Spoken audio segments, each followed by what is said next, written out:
So first I'd say take the plunge, get your ideas together.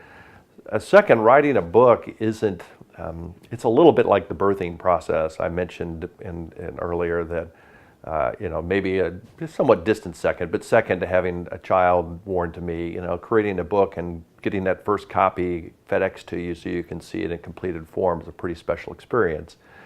But you have to be, maybe begin with the end in mind and create what I would call short-term marks or goals along the way so that you can keep moving forward. Because it's a labor of love, but it is labor.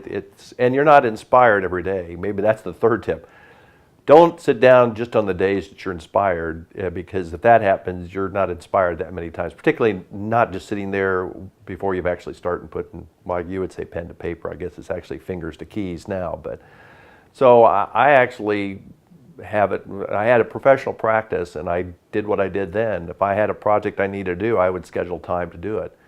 And it didn't really make a difference if I felt inspired or not inspired. I knew that on Tuesdays from 2 to 5, for example, I would be working on the book.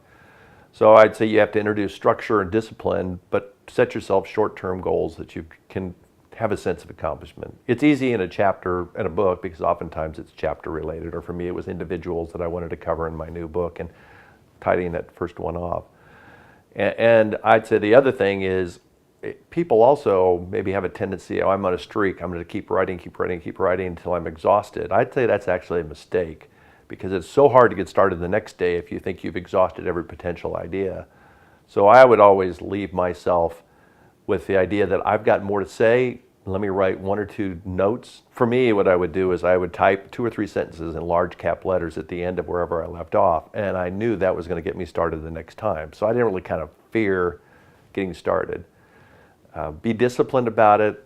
Make short-term goals that you can achieve that gives you the sense of accomplishment, but don't forget the overall goal of the excitement and the exhilaration you're going to feel when you get a book delivered to you that, like I said, hopefully you're going to be in a situation where you read it, your kids read it, and your grandkids read it, and your great-grandkids read it, and you've left a mark that's going to last well beyond you. There's not a lot of things you can do in life that once you leave in 50 years, most people will never know you've done it.